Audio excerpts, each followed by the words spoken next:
And that Jordan Henderson is also back in the side, but there is no space for liwotkins. And guess who made it back in there as well? Rashford is there. And then we had some first-time call-ups. Yes, for Arsenal's 17-year-old defender, Lewis Kelly. He made his first call for Dan Burn as well. All of that we'll talk about on the show today. We'll also give you a little of all of the things that were decided yesterday in the Europa League and of course the UEFA Conference League. Chelsea booked their space in the quarterfinals, as well as Manchester United 5-2 aggregate victory over their Spanish rival Real Sociedad. It was yesterday. The king and the man that had held Man United up as high as they've been this season, even though they are 14th on the log, are talking about Bruno Fernandes. Hat-trick, 2 penalties, and a classic finish to get it third and Manchester United's 4th yesterday.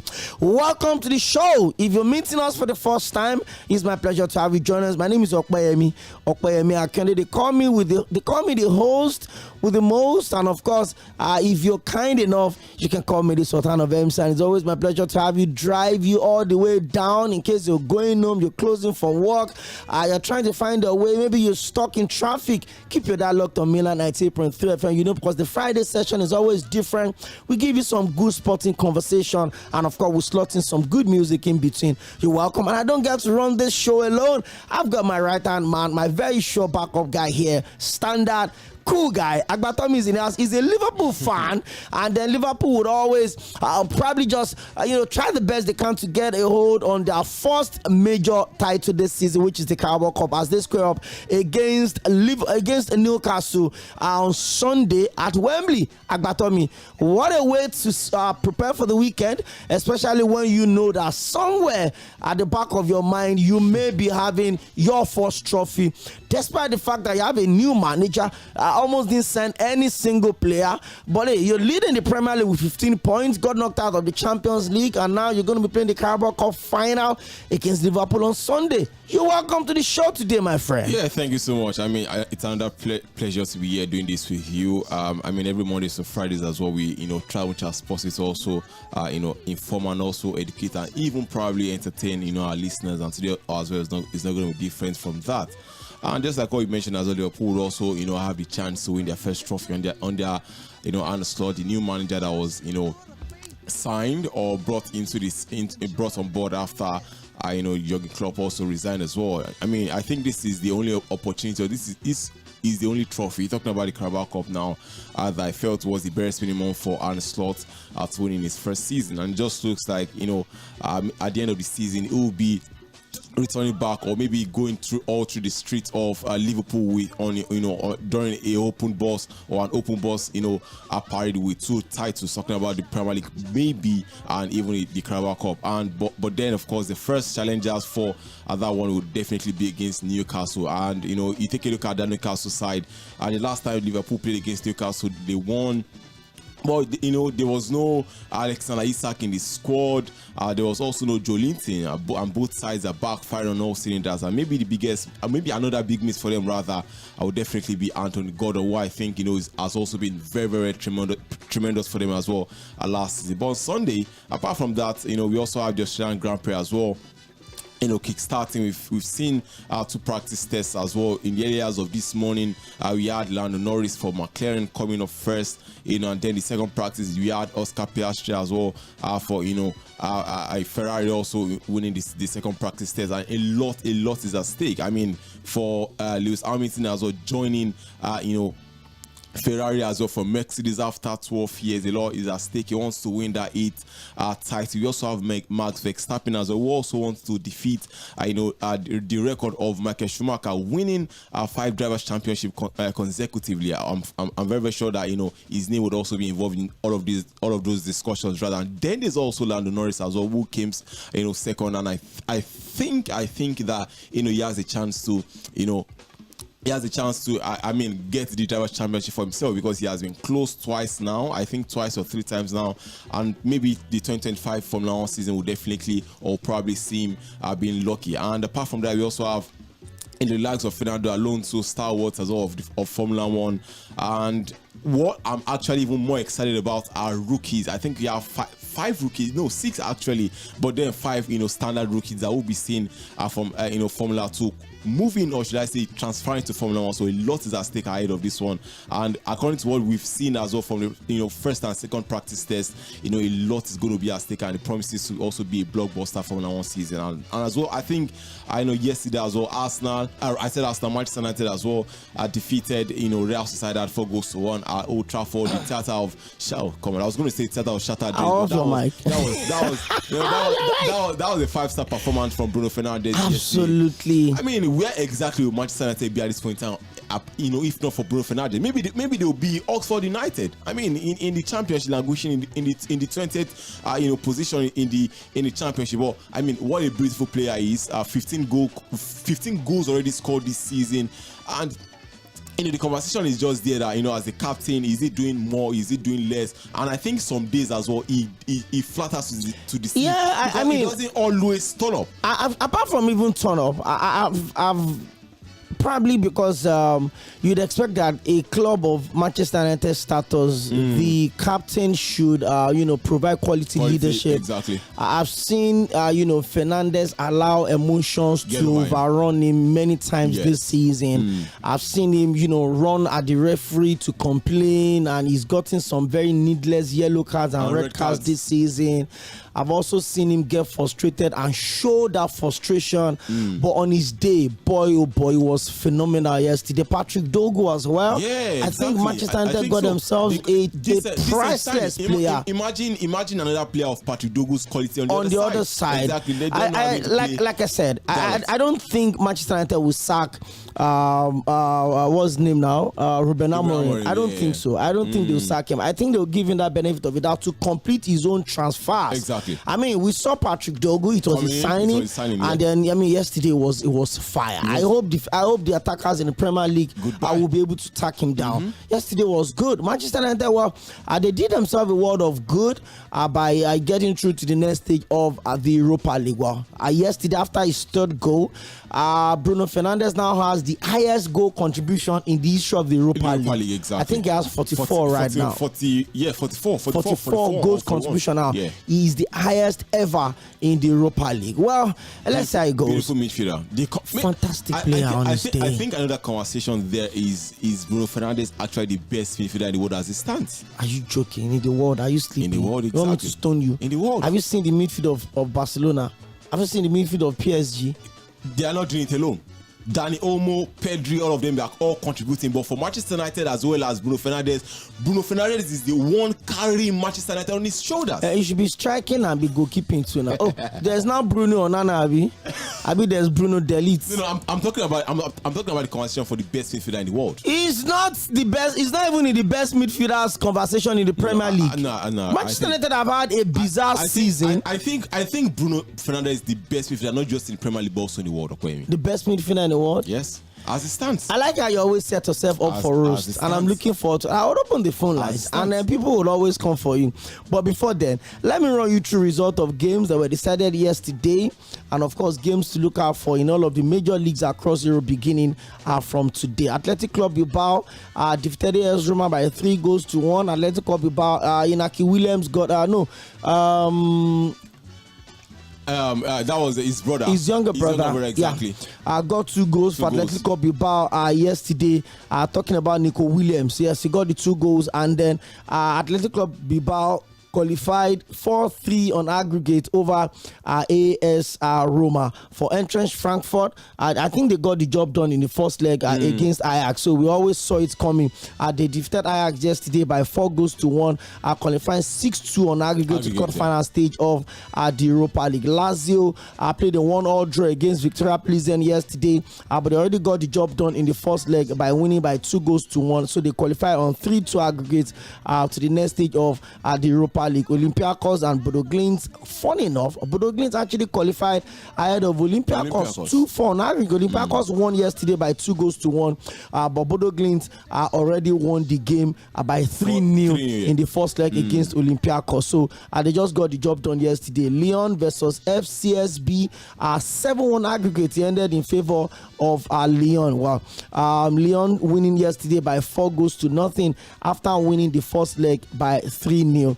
Rangers versus Fenerbahce. Fenerbahce actually won the game yesterday away at Rangers, but Rangers already did themselves a world of good in the first leg by winning 3-0. It's very crazy, right? Yeah. So they have to qualify by the ballot of the penalty. Yesterday we had, Leon Balogun, who at the age of 36 played 120 minutes. Full match.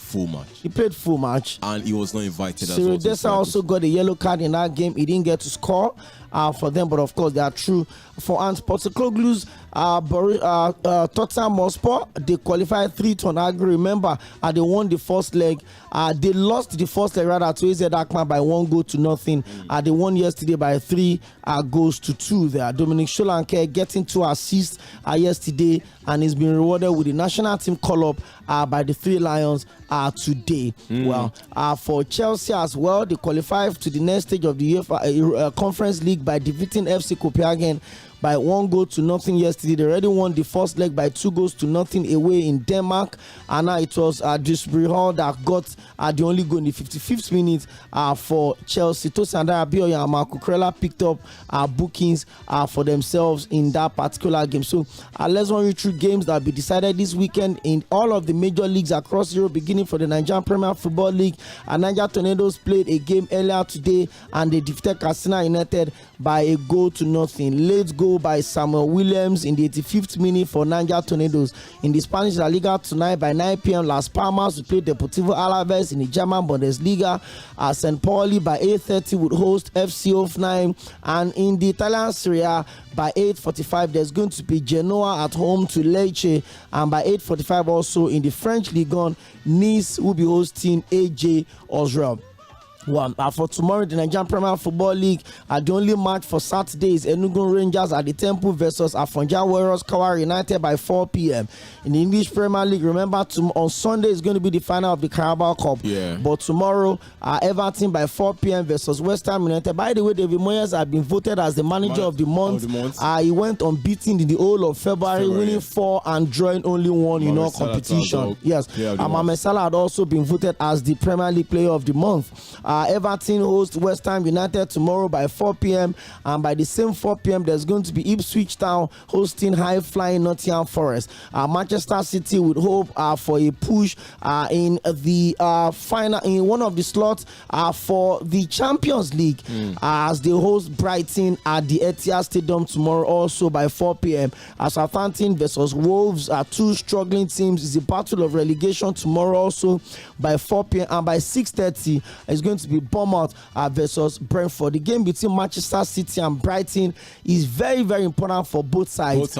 Because whoever wins would have to, the opportunity, because Newcastle will not be playing tomorrow because of the Carabao Cup. Yeah. Brighton are on 46 points, Manchester City are on 47 points. So if Brighton wins, Brighton will go on 49 points and they would move to 5th to replace Manchester City in 5th position. So it's a very, very, very, very interesting game. Both of the teams are, trying to see how far they can go in ending the season and pick up a continental ticket. In the Spanish La Liga, early kickoff by 2 p.m. Real Valladolid would host Celta Vigo, and by 4:15 it's going to be Real Mallorca versus Espanyol. The Yellow Submarine Villarreal would host defending champion Real Madrid by 6:30, and Girona versus Valencia will square it up by 9 p.m. In the German Bundesliga, there's Augsburg versus Wolfsburg by 3:30.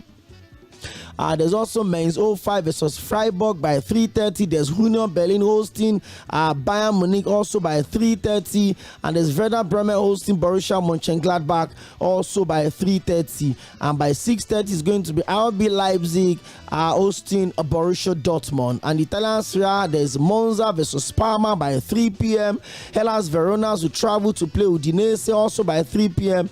And by 8 p.m. is going to be AC Milan at San Siro versus Como at 1907. And the last game in this Italian Serie A for Saturday is going to be Torino hosting Empoli by 8:45. In the French Ligue 1, by 9:05 there's going to be Lens hosting Rennes. By 7 p.m. AS Monaco will travel to play Angers, and by 5 p.m. is going to be Nantes at home against Lille. Those are the games to expect on Saturday and on Sunday in the Nigerian Premier Football League. A lot of games to look out for. 3 p.m. early kickoff, El Academy Warriors Football Club of Maiduguri would host Rivers United by 3 p.m.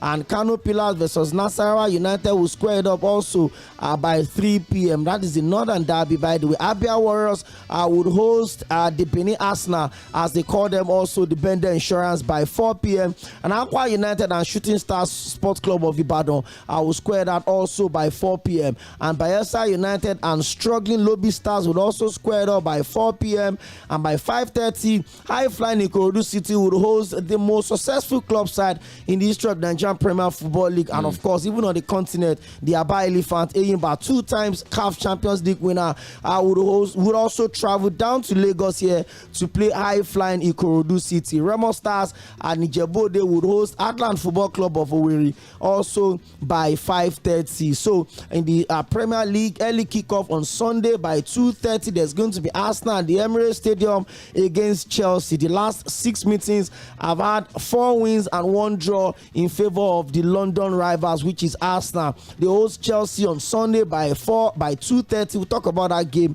much later on the show today. And that is a London derby. And another London derby also at the same time at the Craven Cottage. Fulham would host Tottenham Hotspur also by 2:30. And by 8 p.m. is going to be Leicester City at the King's Power Stadium. Remember, the manager of Leicester City, was at Manchester United as an acting manager for 4 matches, and he had 3 wins and a draw. Talking about Manchester United legend and Dutch man Ruud van Nistelrooy. He will be hosting Manchester United at the King's Power Stadium on Sunday by 8 p.m. In the Spanish La Liga by 2 p.m. Leganes would host High Flying Real Betis, and Sevilla also would host Atletico Bilbao by 4:15. By 6:30 is going to be Osasuna versus Getafe, and there's going to be Rayo Vallecano versus Real Sociedad. Both of the games will be by 6:30. And the last match for Sunday is going to be the big one at the Wanda Metropolitano. Atletico Madrid and Diego Simeone would welcome table-topping Barcelona by 9 p.m. I'm very, very sure that rivalry between the city rivals Real Madrid and Atletico Madrid will be thrown away, because all all Real Madrid fans will support Atletico. Exactly. even after their fiasco as they don't reach. Exactly. All Real Madrid fans will support Atletico Madrid in that, because before that game, Real Madrid would have played on Saturday, and if they win their game, they will be topping the table. So they will be hoping that Atletico Madrid will do them a favor by beating Barcelona or draw. Or maybe draw, yeah. Exactly. I think a draw will be the best. Because 3 of them are actually occupying the 1st, 2nd, and 3rd position on the Spanish La Liga table. So a game you don't want to miss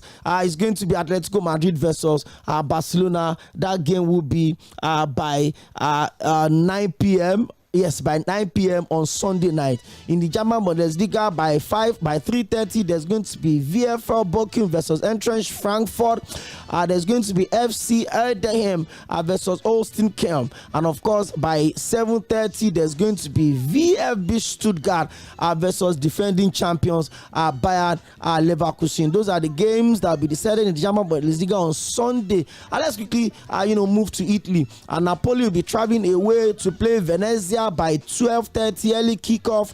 Lazio are fresh from qualifying to the quarterfinal stage of the UEFA Europa League will be traveling away to play Bologna. And of course, AS Roma still unbeaten in 11 Italian Serie A game. Although they've been knocked out of the Europa League, they will be hosting Cagliari at the Stadio Olimpico. Fiorentina will be hosting Juventus. That is a big game to look out for by 6 p.m. And by 8:45, there's going to be Atalanta and Inter Milan. That is going to be some crazy game, massive cracker. If you love Italian football, Atalanta at the Bergamo, of course, at the Diego Armando Maradona Stadium, will be hosting the defending champions Inter Milan. Let's see how that game will pan out. I'm surely not going to miss that for anything in the world. In the French League on by 3 p.m., there's going to be former champions Olympique Lyonnais versus La Havre, and by 5:15, there's going to be Brest holding out against Reims, and by the same 5:15, there's going to be Montpellier Montpellier hosting it out against Saint-Étienne. Strasbourg versus Toulouse also by 3:15. And the last match for the day on Sunday is going to be Paris Saint-Germain hosting Olympique Marseille. That is going to be a cracker too. The defending champion and the former, the French Ligue 1 champion. Well, we told you that there's going to be a big game in England on Sunday by 5:30 at the Wembley Stadium. It's going to be the EFL Cup final between Liverpool and Newcastle United. Well, Newcastle want to win their first trophy in over 70 years, and Liverpool also want to win their first trophy in the 2024-2025 season. So let's see who wants it the most. And Slot's first season, is he going to be ending with a trophy away from the Premier League? He could be getting a double. They were really hoping that they could get the quadruple. They got knocked out of the FA Cup by Plymouth. Got knocked out of the Champions League by Madrid. Would Newcastle do one over them again in Wembley this weekend? You have to stick around by 5:30 on Sunday to find out what is going to happen. Let's quickly talk about some Formula 1 story. The Australian Grand Prix, Lewis Hamilton is building up pace at Ferrari and says it's a little bit too early to join the F1 pole fight. Ferrari's big new signing finished 5th fastest in second Melbourne practice in a session topped by teammate Charles Leclerc. And of course, talking about Lewis Hamilton, he says he's slowly building in his new Ferrari and he's getting faster bit by bit ahead of Australian Grand Prix qualifier after finishing 5th fastest on Friday practice in an open day to F1 2025 headed by teammate Charles Leclerc. But the 7th-time world champion suspected it may be a little bit too easy for him to challenge for a maiden position in red for his new team as he's still getting used to pace in his new car. Hamilton's first race weekend as Ferrari driver at F1 2025 season opener in Melbourne had been highly anticipated around the sport for months, with the Briton himself saying on Thursday that he was currently in the most exciting period of his life. Hitting a sun-kissed Albert Park track in Ferrari SF25 car for the first time on Friday, Hamilton opened his debut weekend in red by finishing 12th fastest in the opening race session, 6/10 away from new teammate Charles Leclerc, who took 3rd.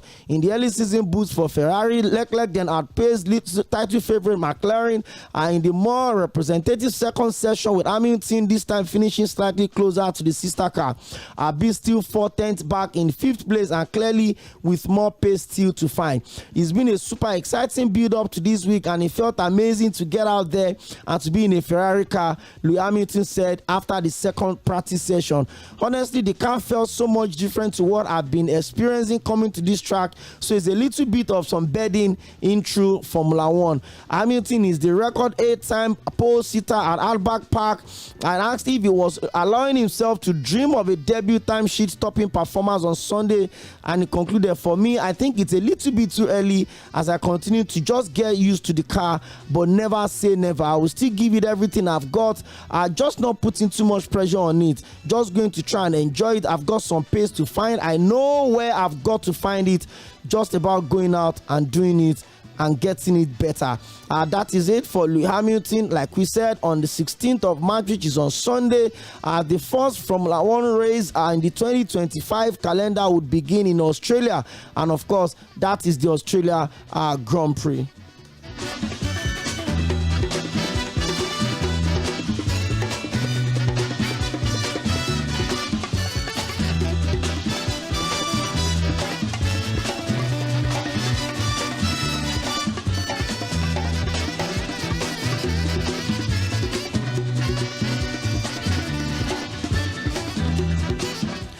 Thank you very much for staying with us. You're live on Milan 98.3 FM, and this is Sport Cruise. Let's take you back to some footballing story. Thomas Tuchel released his first squad as a manager of England earlier today, and it comprised of goalkeeper Dean Henderson of Crystal Palace, number 1 Jordan Pickford of Everton, and struggling Southampton goalkeeper Aaron Ramsdale and James Trafford of Burnley in the Championship. For defender Dan Burn of Newcastle, Louis Cowell of Chelsea, Maguire of Crystal Palace, Rhys James of Chelsea is also making a return. Sᴘᴏʀᴛs of Aston Villa, Miles Lewis-Kelly of Arsenal, Tino Livramento of Newcastle, Jarrod Quasar of Liverpool, Kyle Walker of AC Milan on loan from Manchester City. For the midfielder, Jude Bellingham of Real Madrid, Eberechi of Crystal Palace, Jordan Henderson of Ajax, Curtis Jones of Liverpool, Cole Palmer of Chelsea, Declan Rice of Arsenal, and Morgan Rogers of Aston Villa. For the forward, there's Jarrod Bowen of West Ham United, Phil Foden of Manchester City, Anthony Gordon of Newcastle, Harry Kane of Bayern, and of course Marcus Rashford is making a return after being out for over 11 months. Remember, his last game for England was that loss to Brazil. Yes, that was his last game for England, and he's not been called into the team since then. But now he's gone over, to Aston Villa, and he's doing some amazing stuff for Aston Villa there. They've qualified also for the quarterfinal of the Champions League, where they will play PSG in that particular one. Marcus Rashford of Aston Villa on loan from Manchester United, and Tottenham Hotspur's Dominic Solanke all made the forward list. I remember Dominic Solanke got 2 assists yesterday in Tottenham Hotspur's second leg for the Europa League qualification. Well, remember as well, when Thomas Tuchel's first interview, he said he's going to give everyone a clean slate and allow everyone to come in and prove that they deserve to play for the 3 Cubs. I almost said the 3 Cubs, the 3 Lions now. Now let's look at it. Well, a lot of people have questioned why Thomas Tuchel would have to bring a couple of these players back, but let's just run through the breakdown of what people have talked about. Marcus Rashford has been recalled by Thomas Tuchel as he announced his first squad as England head coach for March World Cup qualifier. England will play Albania and Latvia in Wembley in their first World Cup 2026 qualifiers. Rashford was frozen out by new Manchester United head coach Ruben Amorim in December, but his form has been impressive since joining Aston Villa on loan in January. He was rewarded with a return to England setup, having last featured for the 3 Lions in March last year as a substitute against Brazil at Wembley. There's also a surprise return to the squad for Jordan Henderson. The Ajax midfielder's last appearance was in November 2023 against Malta. Conor Gallagher, a midweek scorer against Real Madrid, the UEFA Champions League, and Adam Wathing have also been overlooked.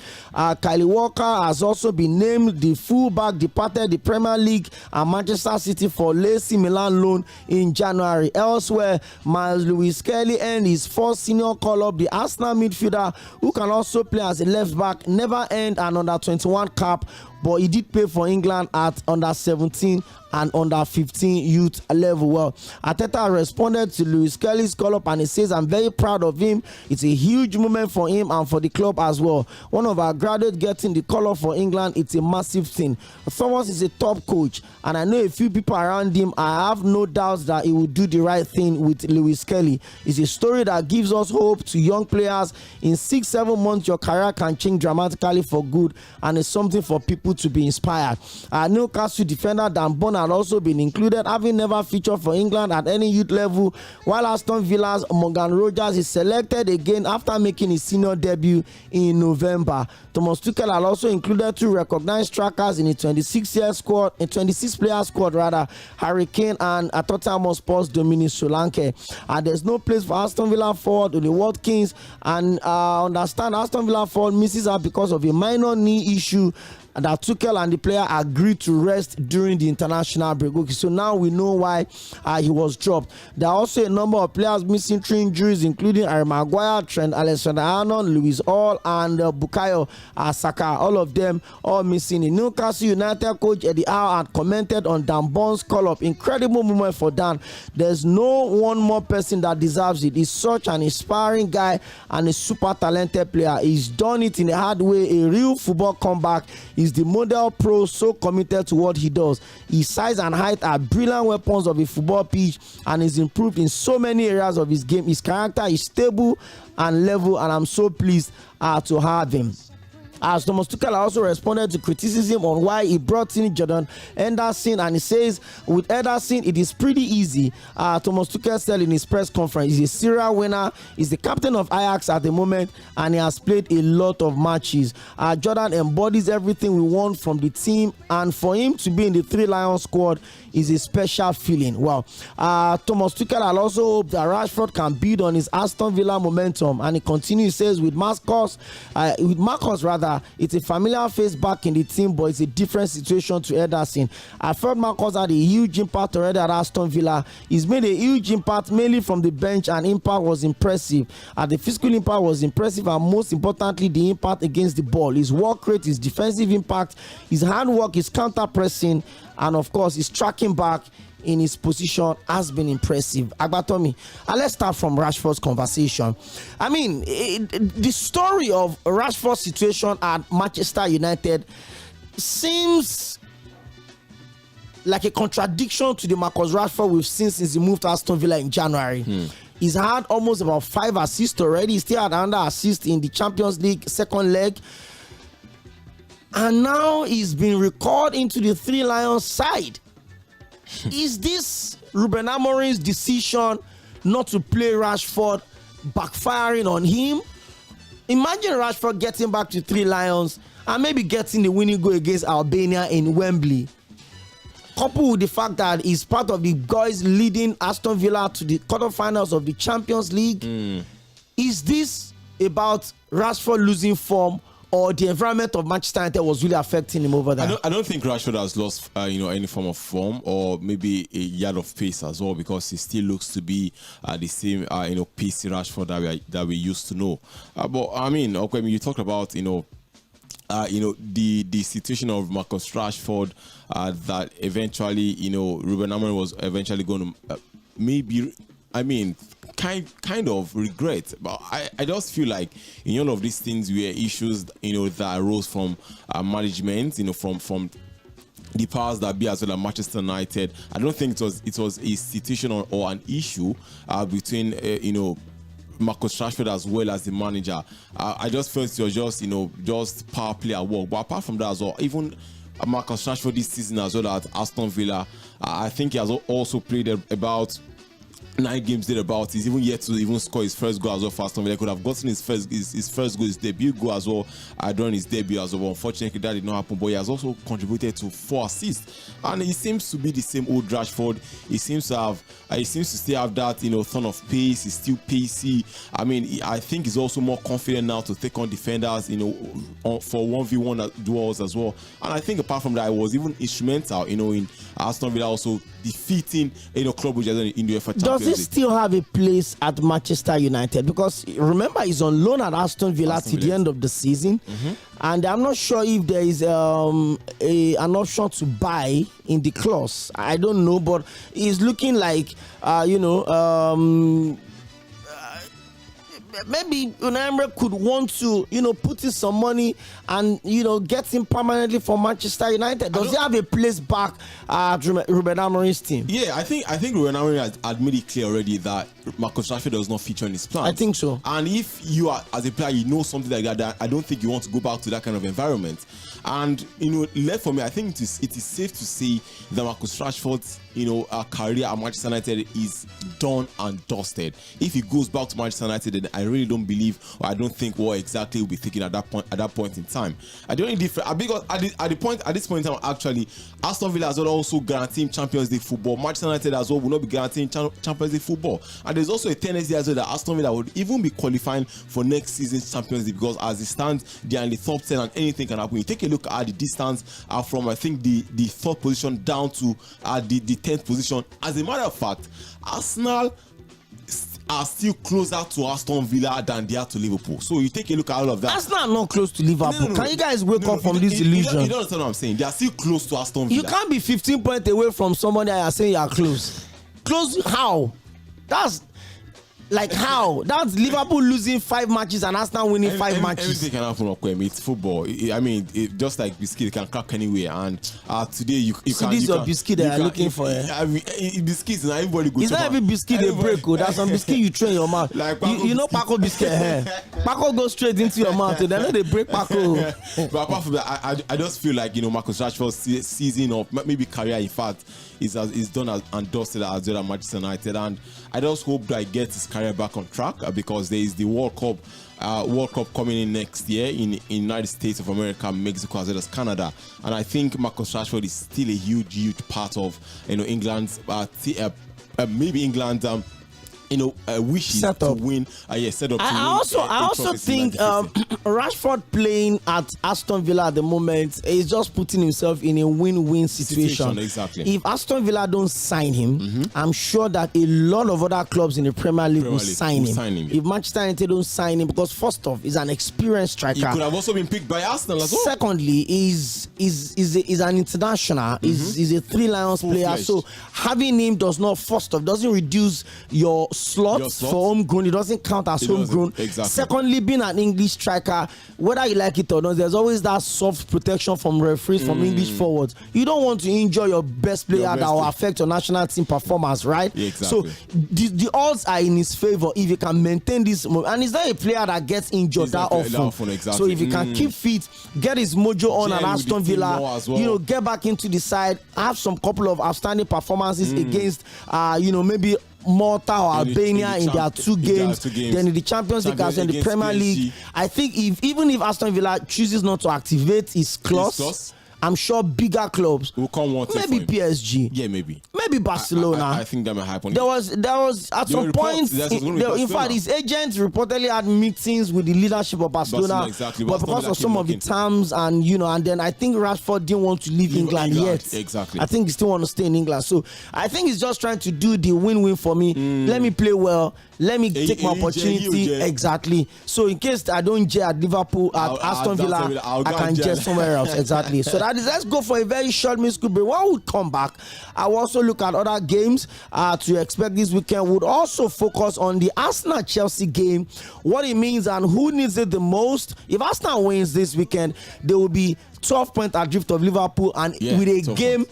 Of course, it's not balanced. It's not balanced, right? Exactly. So let's see how it goes. Of course, Chelsea coming to the Emirates Stadium will not be a very easy piece for Chelsea as well. So let's get it on here. We'll also talk about the Carabao Cup final at Wembley Stadium between Liverpool and Newcastle. Newcastle are missing a couple of their key players, and Liverpool also confirmed today that Trent Alexander-Arnold will not be featuring on Sunday. Stick around. Let's go on a very musical break. This is Essence. Thames and Wizkid, enjoy this one. Thames made that blow.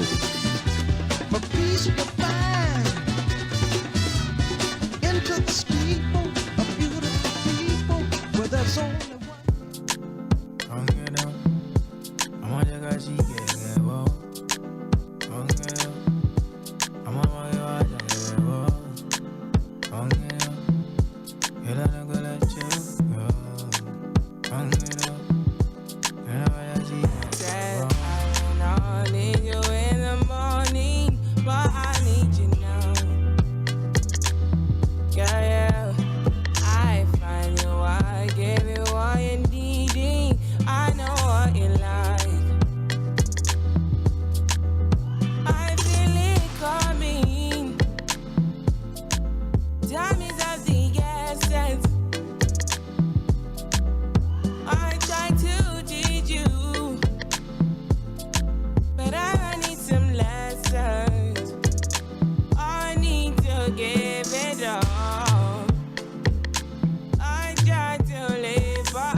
Say your body talk to me nice. Say now my love you didn't need for your life. Yeah, our love no be like. Say yeah, we did together, yeah, day and night. Yeah, if I leave, you go by. Yeah, if you leave, I go stroking your body, baby. Loving your body, baby. As you're whining your body, baby. So crazy.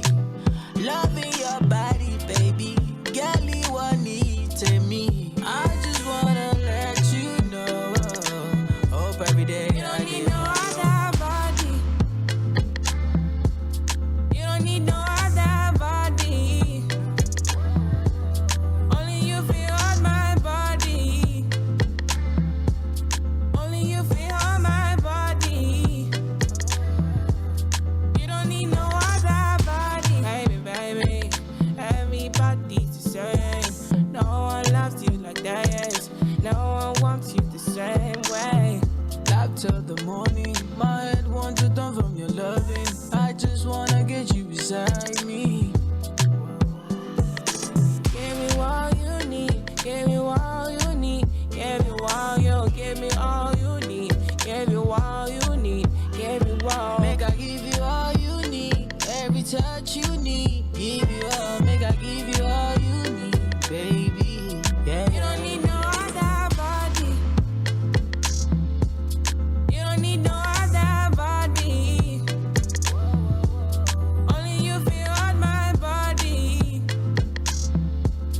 Only you feel on my body. Yeah, yeah. You don't need no other body. Girl, I want you there. Girl, I want you there. Promise to treat your love fair. Whoa, whoa, whoa, whoa. When we touch, I will connect. Whoa, whoa, whoa, whoa. Say this love, I know regret.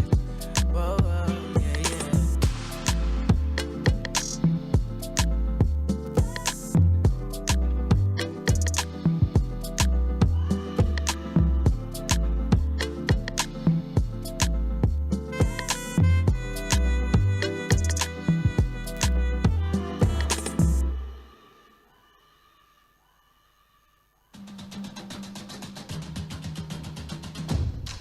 Hello there, your number one sports show on radio, Sports Cruise, from 6 to 7 p.m. every weekday, only on 98.3 Mainland FM. Sports Cruise, 6 p.m. weekdays on 98.3 Mainland FM. The cruise never stops. Give me freedom, give me fire, give me reason, take me higher.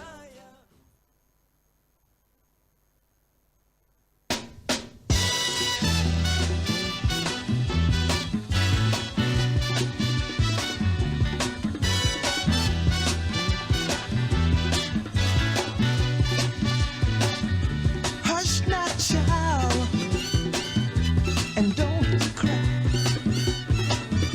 Your folks might understand you by and by. Just move on up toward your destination, though you may find from time to time. Thank you very much. Welcome to Mainland 98.3 FM Sports Cruise. Thank you so much for still staying with us. I'm getting all of your messages already. Somebody's asking for comparison between Bruno Fernandes and Martin Odegaard. Well, I will talk about all of that also. You always trust us to break everything down to details for you. But Tommy, let's quickly talk about the Carabao Cup final. It's, the journey of Ancelotti at Liverpool. Taking over from arguably one of the most successful managers in Liverpool history. Talking about Jurgen Klopp, a lot of people felt that Slot was going to struggle. It's a rebuilding process for Liverpool. They will have to buy players.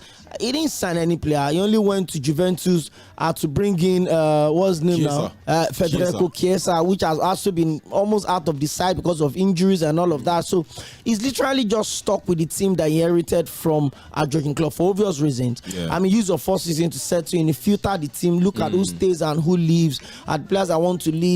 With all of the drama, contract situation of Trent Alexander-Arnold, of Virgil van Dijk, and also with Mohamed Salah. Left and right, the expectations at Liverpool, the fact that a lot of people didn't think he was going to start this good and hit the ground running. 15 points adrift of Arsenal at the top of the table. They've been knocked out of the FA Cup by Plymouth, and knocked out of Champions League by the defending champions Real Madrid. By PSG. By PSG rather. Yeah. It's been a roller coaster season.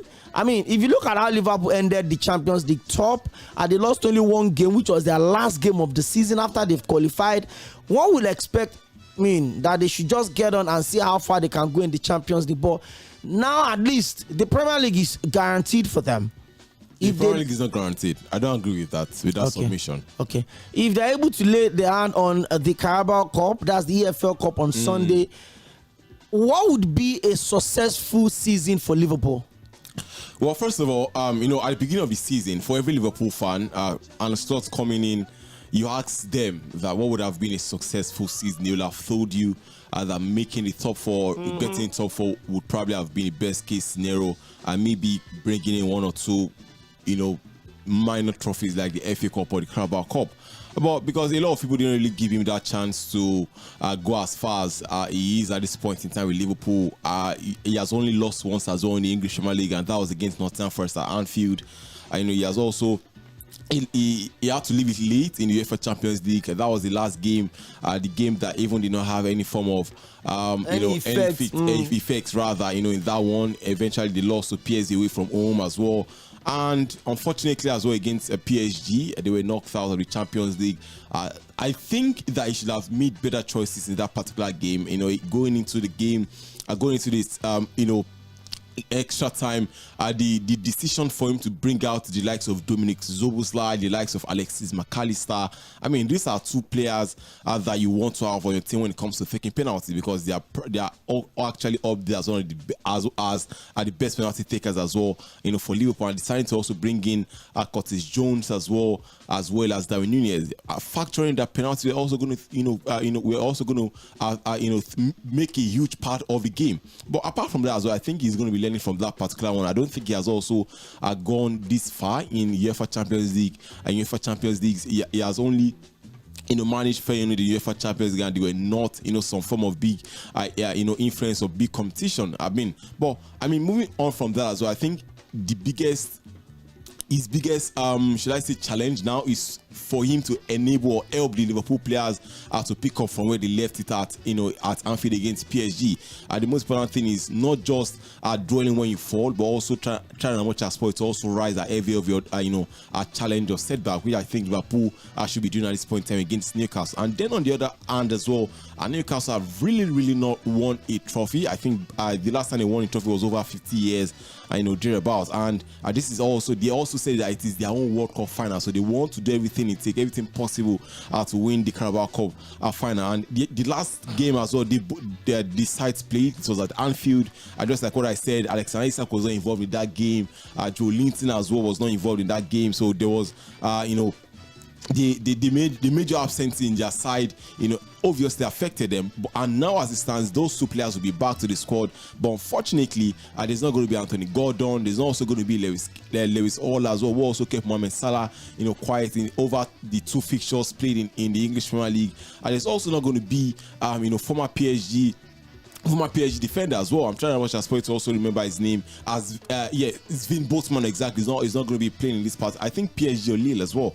So all of this composition make for, should I say, it's actually going to be kind of easy for Liverpool to leave the trophy. You also remember as well that Liverpool last season also won the Carabao Cup against Chelsea in the same similar circumstance that Newcastle are facing. They won the Carabao Cup with the majority of the squad comprising of their youth players from the academy. So I think the same thing as well can also be said for Newcastle, because they obviously be showing some of their academic graduates. But this game against Newcastle, I think Liverpool should win, and and so should be getting his first trophy for Liverpool in England. Okay, so it's let me say it's safe to say that if Liverpool wins the Carabao Cup, and then all things being equal, they win the Premier League as well. They need just 5 wins, 1 draw.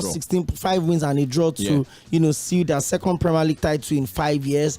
Is a successful season for Liverpool, because I'm sure that a lot of Liverpool fans sincerely at the start of the season sincerely would not have mentioned Liverpool were going to have a 15-point advantage over Arsenal at this stage of the season. Especially look at the form of Man City. Arsenal having pushed Man City back-to-back seasons as well. So everyone thought Arsenal were going to win the Premier League. It's a safe place to be for Liverpool. So let's see how it goes. But let's talk about Newcastle United. Apart from wanting to also push for a return to the Champions League, Eddie Howe feels this is a more assured way of making it to the Europa League. At least if you win the Carabao Cup, it's automatic qualification for the Europa League. Who do you think needs this the most?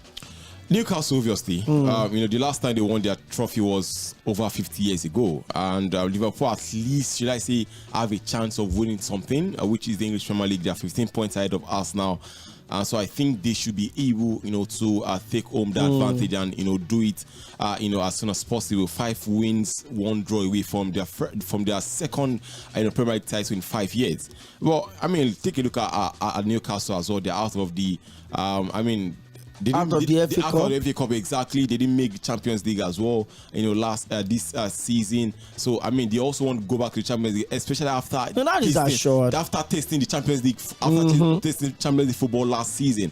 So Newcastle obviously need this more, and whoever will be needing it more, I think, would actually be decided on the field.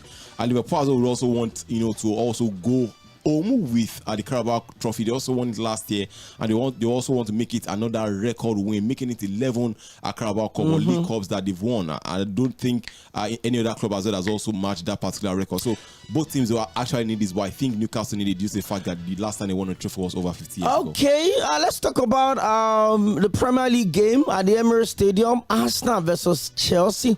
Chelsea have had they've won back-to-back wins just once in the entire 2025.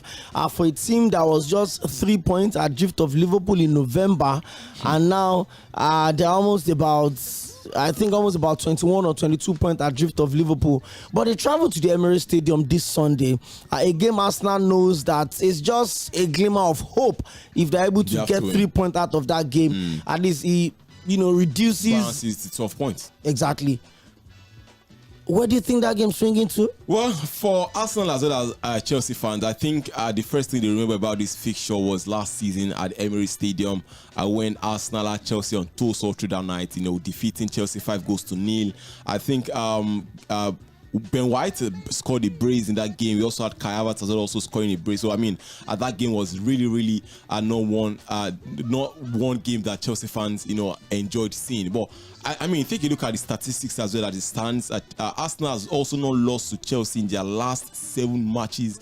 If you also take a look at the number of head-to-head wins, Arsenal currently have more wins than Chelsea as well in recent seasons. And their last game as well in the English Premier League as well at Stamford Bridge, I think that was back in November or so thereabout. It's ending the 1-0 draw as well as Stamford Bridge. But this game has some form of urgency, some form of kind of feeling like there's a score to settle, because Arsenal obviously they have to win to get that point as well back to to get that point as well back to 12 points. Chelsea as well also need to win this particular one, because if you take a look at the table as it stands, Chelsea are sitting in 4th. They have 49 points, and I think they just have like 6 points adrift of Arsenal. So if they win this one, it's going to be down to 3 points. So whoever needs this more, I think, but I just believe that Arsenal will have the form of resilience or mental strength to win this one against Chelsea and bring the points back to 12. I also think not wanting to jinx. I've not done any jinxing lately. I think you should. I've not done any jinxing. The last one you did was on Wednesday, and it happened. No, I said PSG was going to beat Liverpool. That was not a jinx. That's what I wanted to happen. Okay. I wanted Liverpool to get knocked out of the Champions League. That was the jinx. No, I think for you it's jinx. For me, it's a win. That's exactly what I want us to see. Hello, good evening. Hello. Yeah. You're welcome. You're welcome. They will knock your Madrid out. PSG will see if Arsenal. My two teams are playing against each other now. That's true. That Champions League this season, go and write it down. Bad Belle, they worry you. Bad Belle, they worry you. Baba just maintain. See that Carabao Cup. Newcastle will win that cup. See, there's no Liverpool are down and out right now, and Newcastle will capitalize on it. Trust me, they're going to see a shocker. That game, don't give to Liverpool straight to I swear. For me, Newcastle won. This is that second time that they've been knocking on that door, and I think this Sunday they're going to get that trophy. Definitely. So that's also. Okay, my caller feels Liverpool would not win the trophy. He thinks Newcastle United would want it the most. Well, there's a man that we don't know where he stands. We don't know, maybe his football is on the pitch or play outside, or is on the pitch behind closed doors. We just know that he's an all-round player. But I know Jay plays fantastic football. He's probably the best player we have in Milan 98.3 FM. Fantastic football. I mean, he does it every weekend, so he's fit as fiddle. Which of the things do I do every weekend? Football, actual football. I know the other ones you do even during the week, but I'm talking of actual football. I know you play actual football. That's not fine though. So Arsenal Chelsea this weekend, who do you think wins it at the Emirates Stadium? It's a draw, man. Interesting. If it's a draw, Liverpool should not just play the game again. They just give the trophy. What about your own fixture behind closed doors? Who will be winning? I'm winning today. He's a constant winner. He's a constant winner. Well, next up is Voice from the Top with Kunle Daniels and Joseph Folorunshaw. And of course, you have to keep your dial locked on Milan 98.3 FM. You know that by 8 o'clock, it's going to be Aria Unlimited. And it's going to arguably the best, maybe the greatest, radio presenter of Yoruba energy you can find anywhere. Cockerade is going to be here from 8 p.m. till your mama says put off the radio. My name is 𝐴ᴇᴜ Akinode. So next up right now is Joseph Folorunshaw and Kunle Daniels. And of course, Agbatomi, thank you for coming to as usual. I wish your team well this weekend. I won't jinx you. I won't jinx you. My name is 𝐴ᴇᴜ Akinode. They call me the host with the most, and if you're gracious enough, you call me the Sultan of MC. Have a beautiful weekend. The program returns on Monday, same time, 6 p.m., same station, Milan 98.3 FM.